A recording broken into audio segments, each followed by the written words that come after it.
Inside of Jacksonville police drug trade. That boy Tommy G in my city.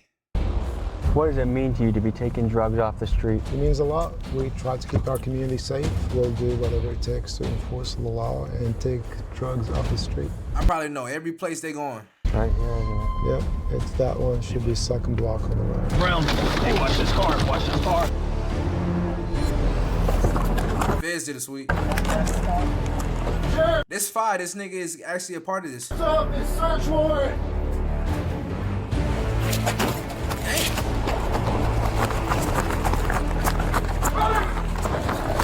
Stop running! It's 1:20 on a Saturday, and we're responding to the scene of an overdose. North side.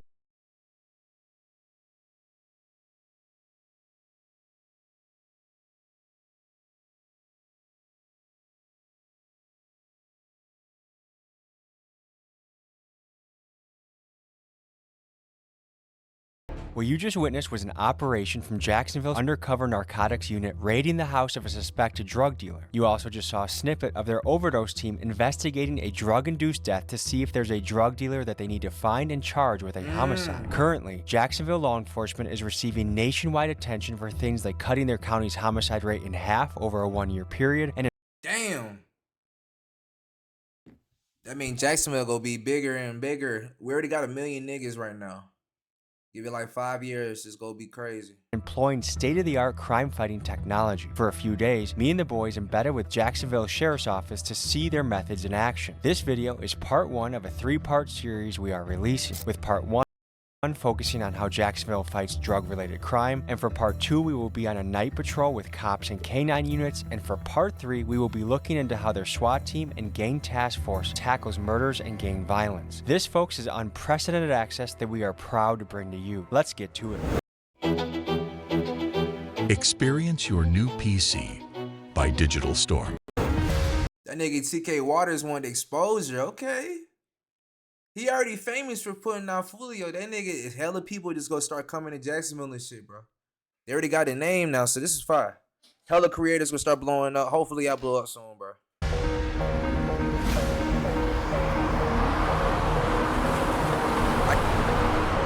I can low-key be the face of this shit, bro.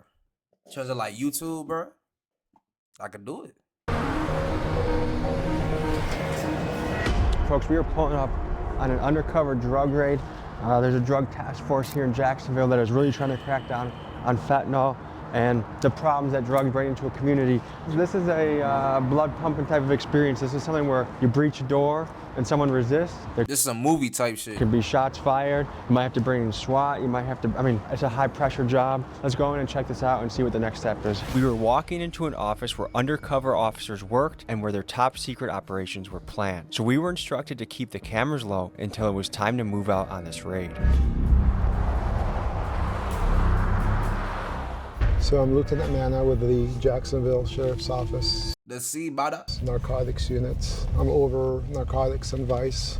And what's the operation today? What are we looking for? Today we have a search warrant for a drug house. We conducted several buys from the property, and Oh, niggas. we know they selling drugs from inside the house, and What we kind? are going to Avenue. It's on the west side of town. West side. Is there a particular drug we're looking for? We conducted several buys. We bought crack cocaine from there. How many drug raids do you think you've been on in your day? 2-3 a week. Do we know if the guy living here has many firearms? We haven't seen any, because if we did, it would qualify for SWAT. So the guys, the job. Wait, he said 2 or 3 a week? Do you think you've been on in your day? 2-3 a week. Do we know if the guy Damn. living here has many firearms? We haven't seen any, because if we did, it would qualify for SWAT. So the guys, the job they do is very dangerous, especially the first person inside the property, because you just don't know what's behind the closed doors. If you need to throw one of us in as human bait to make the operation go through, just we'll draw straws as a crew. All right, let's go. What does it mean to you to be taking drugs off the street? It means a lot. We try to keep our community safe. Damn. I'm gonna assume these are like 25 a piece, so this is impressive. It's like 225, bro. Okay. And obviously, this is a vicious circle with supply versus demand, but we'll do whatever it takes to enforce the law and take drugs off the street. Do you think you'll ever completely wipe drugs off the street? No. There's always someone who need to get high. I think you can put a dent to it. I don't think you can wipe it off completely because there are some, for instance, marijuana is legal in certain states. It's a very tough challenge. Again, it's a vicious circle. It's supply versus demand.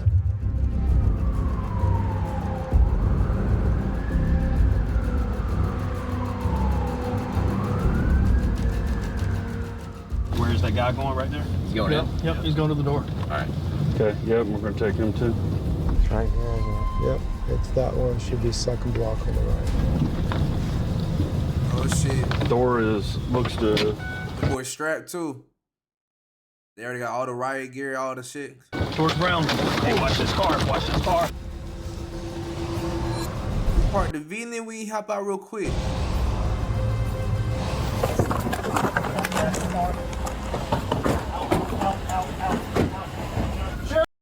Mitsubishi Milan. Sheriff's office, search warrant!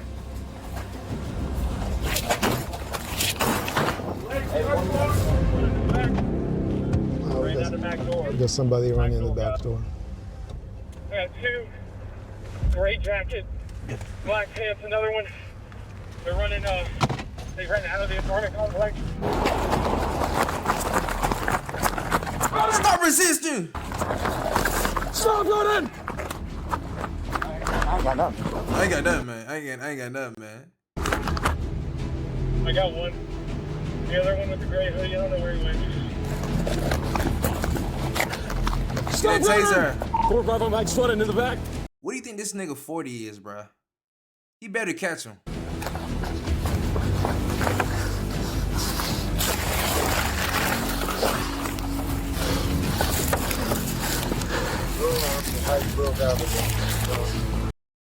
He's already on the ground. Okay. You got one of the page cars coming around you on high curve.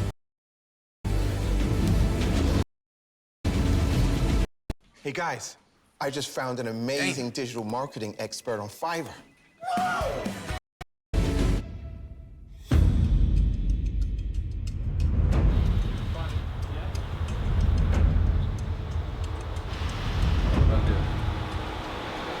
Under your handcuffs?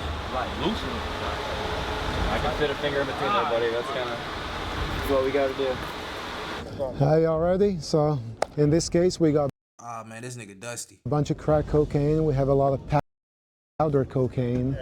We got some beakers, a bunch of drug paraphernalia, scales.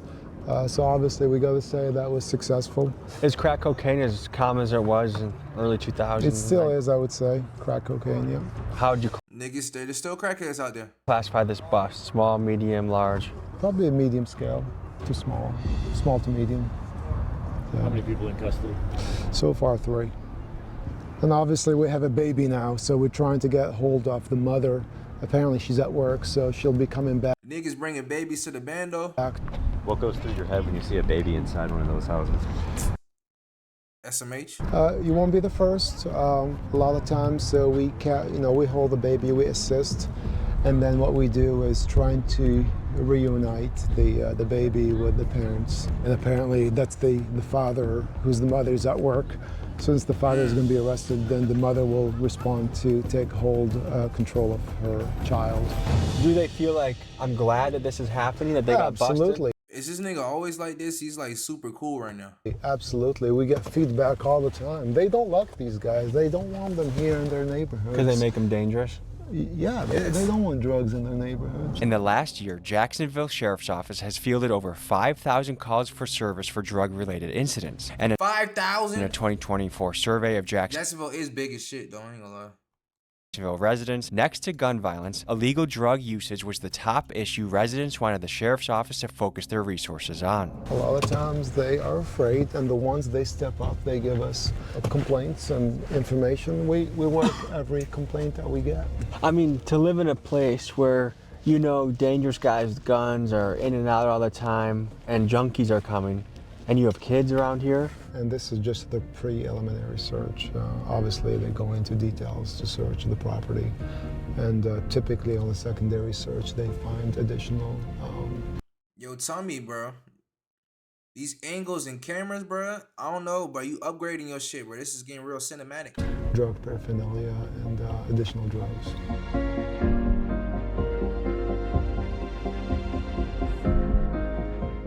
Our overdose deaths are down significantly year over year here. This is Vic Mikula. Michelucci. Previously, he was a Jacksonville investigative journalist who won Crime Reporter of the Year. He left his 14-year career to run communications and media for the Jacksonville Sheriff's Office, and he is the one that opened up the doors for us to be here This is the same person I saw like off the first TK Water video. today. Fewer people are dying. And this is just one part of that initiative Yeah, or this that is a push. part of that. Yeah. But as you saw with that situation, not only did they find drugs, they found at least one gun. And a lot of times when you see drug sales, you see firearms, and that leads to violence. The murder that comes TK. with the marijuana trade. I'm gonna tell you, I've Jacksonville Sheriff. worked murders where a pound With the Gucci glasses, bro. of marijuana was stolen, and people get killed for it. It may not seem like a big deal to the populace or to people that are advocates for marijuana, but that's a big deal. One life, I always say to everybody, is too many. Look, there was that kid in there. I mean, that kid was, what, maybe one? Yeah.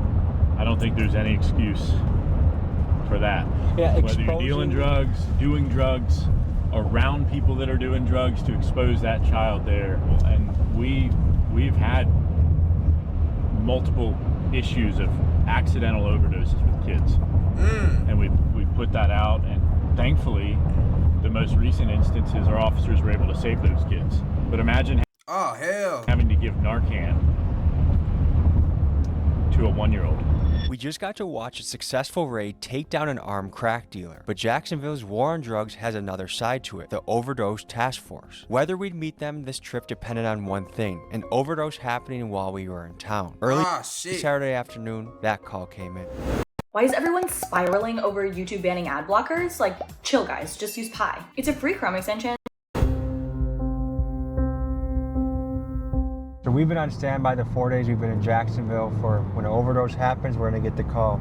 Unfortunately, it's 1:20 on a Saturday, and we're responding to the scene of an overdose. This is hard to walk into. I mean, you're walking into a family's worst nightmare with cameras, and it's just, we wanna be respectful of what they're experiencing, but also convey something that happens every day around America in a real way. So, we'll see you on the scene. In a real way.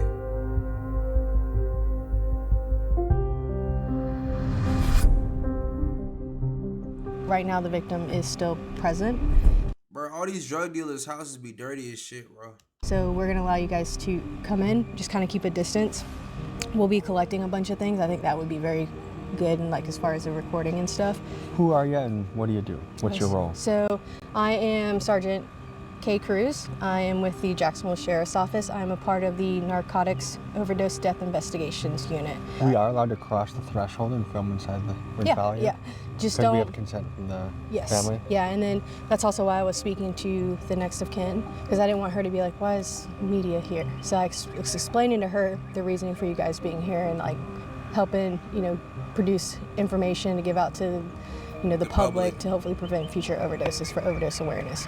As you enter a scene, what are you looking for? What are you gonna? So the very beginning of our investigation is the patrol response. Anytime patrol responds to a undetermined death, depending on the evidence on scene, determines what unit will come out to conduct the death investigation. The initial investigation, we're unable to determine what the actual cause of death is. When we respond to the scene, there's kind of two different investigations going on. You have your medical examiner's office investigation, and you also have your Jacksonville Sheriff's Office investigation. The medical examiner's office will do all the medical related stuff. So they're doing the toxicology, and they're actually going to determine the actual cause of death. We are conducting the Sheriff's Office investigation. So with any individual, or if an individual provides a controlled substance to an individual that is a substantial factor in their death, they can be held liable. And we know that, or we're trying to figure that out? We're trying to figure that out. Again, very initial stages of the investigation. We're processing the scene with the crime scene unit. And also we're working with the medical examiner's office. We're collecting any evidence that may assist our investigation. What has you wearing a mask to the scene? We wear those to protect our identities because a lot of us work in an undercover capacity, so that's why we wear the mask, because we're out in the public. So we just try to conceal our identities from, members of the public, because you never know if someone here at the scene provided drugs to the victim, or if any of these people could potentially be a suspect or a drug dealer for a case. Or they might come and get you. So that we encounter later. Is it possible that you might find the dealer, you might do an undercover buy from the same dealer that sold here? Yes, it's possible. Because that way you're familiar with the case. Yes. Have you ever been in a sketchy situation? A lot of them. Explain one of them. I've been locked in hotel rooms with drug dealers before. Sometimes they'll do that to make sure like no one's coming in behind you, so you're in there with them trying to buy drugs, and they'll lock the doors behind you. They have guns on them. They have drugs there. There was a case in Miami recently where they made an undercover actually smoke fentanyl just to say that he wasn't. What the fuck? I ain't smoking no fent. I'm blowing the whole operation. An undercover. Did he pass away? No, he did not. What she's referring to is an insane story that just happened a couple weeks ago. A Miami fentanyl dealer got suspicious of an undercover agent and gave the guy two options. You either smoke this fentanyl and die, or I'm gonna kill you anyways. Terrified, the agent had no choice but to hit the Chinese import in front of the dealer. Somehow he survived, and SWAT raided these guys soon after. And it just goes to highlight the incredible danger of this undercover profession. I've had drug dealers before try to get me to smoke drugs, and it's just, it can be pretty dangerous and sketchy. Pretty much this entire career is pretty dangerous. What got you into it? When I was little, I really liked the show Cops. Okay, and I'm not from Jacksonville, but when I was little, I used to watch the episodes, and I remember as a kid seeing the Jacksonville Sheriff's Office episodes and being like, that area in particular, I don't know why, stuck with me, and I was like, that looks like a pretty crazy place to live. It is a crazy place to live. Live or work or whatever. We talked to, prior to making entry, we're talking to patrol to provide us with their information that they collected upon their initial response. We're talking to any next of kins that are on scene, and we're also talking to any complainants or witnesses. We're just trying to gather. Did he say Mexicans? What happened, and we're also talking to any complainants, or we're talking to any next of kins that are on next of kin, okay. Scene, and we're also talking to any complainants or witnesses. We're just trying to gather what happened before police were called to the scene. For this particular structure, the room where the victim was located is from the back. You guys can follow me and we'll go inside.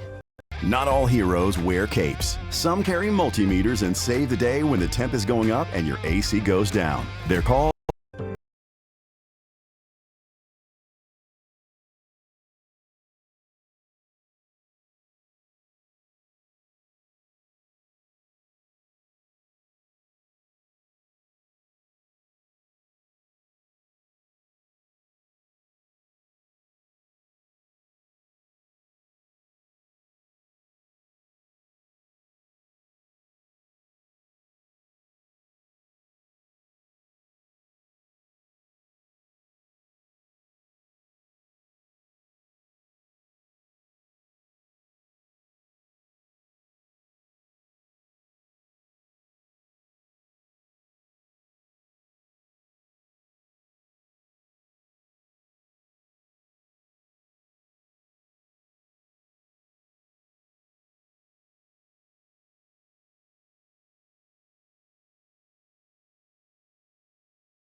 Once we started falling under that Florida state statute, we were able to dig deeper into different types of investigations. Florida lawmakers are not alone in expressing the sentiment that a drug dealer should be subjected to harsh penalties, particularly if they can be tied to an overdose death. In fact, just recently, Trump made headlines again by stating his long-term position that drug dealers should receive the death penalty.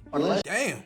You have the death penalty for drug dealers. You'll never get rid of the drug problem. Put that through your head. As someone who knows the drug dealing black market much better than Trump, I think the numbers he's throwing out are extreme exaggerations that have no root or basis in fact. A drug dealer will kill 2,000, 3,000, 5,000 people during the course of his or her life. It really depends on what someone's selling. If someone has sold Yeah, they selling like fent, yeah. fentanyl, obviously They selling weed? Nah. they have a much higher chance of causing an overdose death. But for some guy trapping weed, it is actually impossible that anyone has died as a result of his drug. It says Yeah, weed does, you're not gonna die off the weed.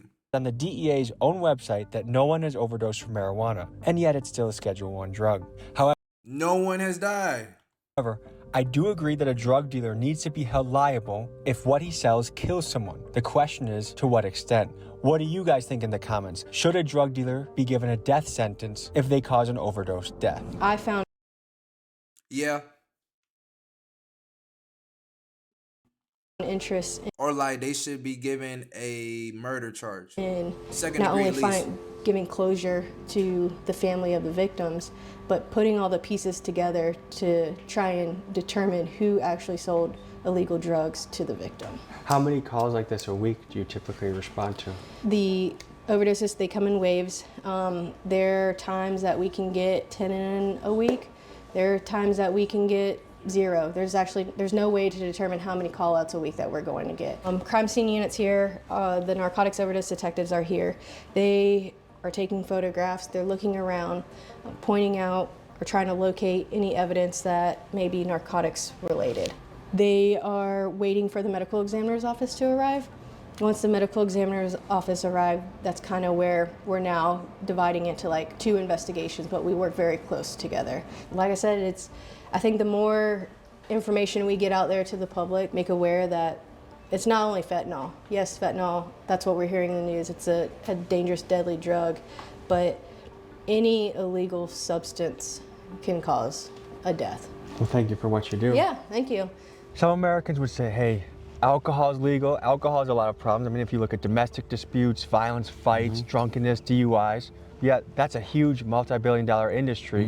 Why should weed be any different? Because why add to it?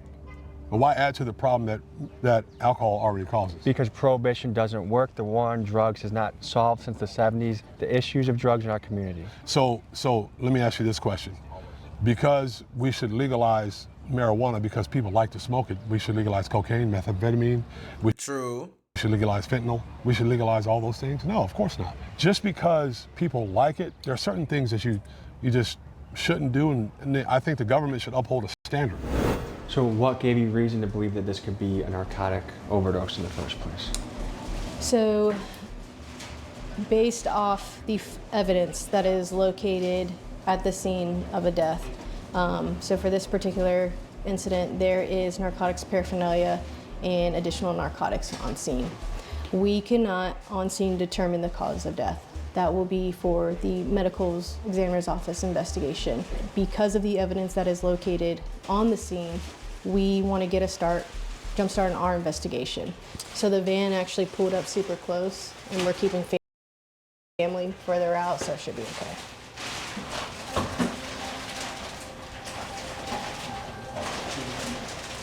I don't know how you guys do this day in and day out. I suppose just like anything, The more that we you adapt see to it, the more that you adapt to it. The more you're like numb I said, to with it. these investigations, it affects the family more than anything. Building a complex website shouldn't feel so complicated. Go to Fiverr and find web developers with the right skills.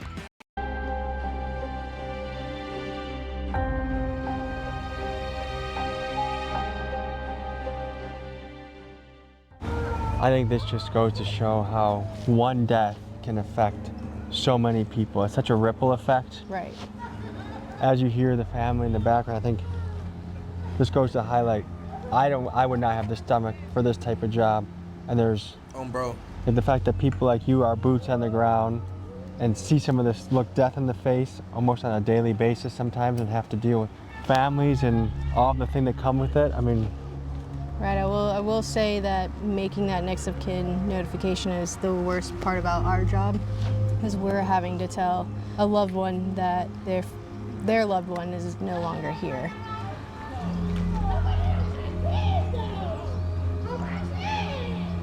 what I've seen in my own family. And there's not one person, with the reach drugs has, you could be in a mansion or you could be in the poorest of the poor. There's not one family in America that probably doesn't have some impact of drugs hitting their family or alcoholism hitting their family. Right. It's just such a heavy job. And then this is the other thing is I think like this gives me perspective too, because sometimes it's easy to look at a dealer and be like, oh, he grew up in a messed up neighborhood with a messed up childhood and he's just trying to make some money to put rent, to pay the rent. But then when it has the impact like this, that makes an entire family gather and cry, then you have a little bit more of a, well, when they get raided, you know why. The drug dealers know. They know that they are selling this deadly drug. They know what they are selling, so that is why they should be held accountable for what they are selling. And every single person has that voice inside their heart that knows when something is right or wrong. And to override that just so you can pay rent, even though you can cause devastation to an entire family. And one dealer might have, do you encounter multiple dealers? Customers. Do you ever encounter dealers that you guys arrest that are tied to multiple deaths? Yes. Yeah, this really helped me change my perspective on drug dealing. I mean, there's so much. Don't do it.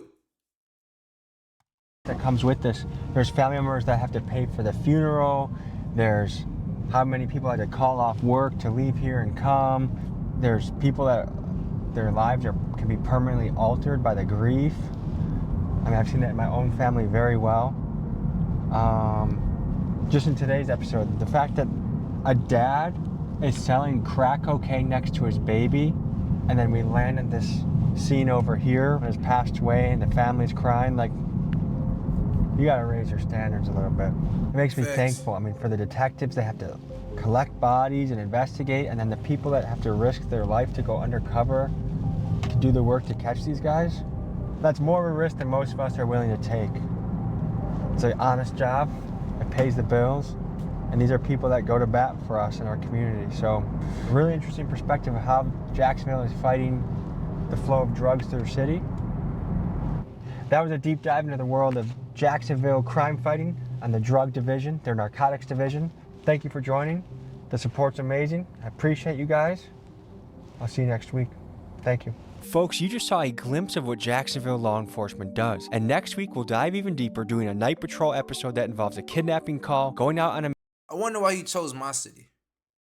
mission with a K9 unit, catching a live burglar in action, and much more. We will also take a deeper look at the secret sauce that has driven Jacksonville to be a place where the homicide rate has dropped in half, something that is nearly unheard of across the country. And folks, a reminder, if you want to pick up the freshest merch on YouTube with the Underworld collection and the Big Dogs Gotta Eat collection,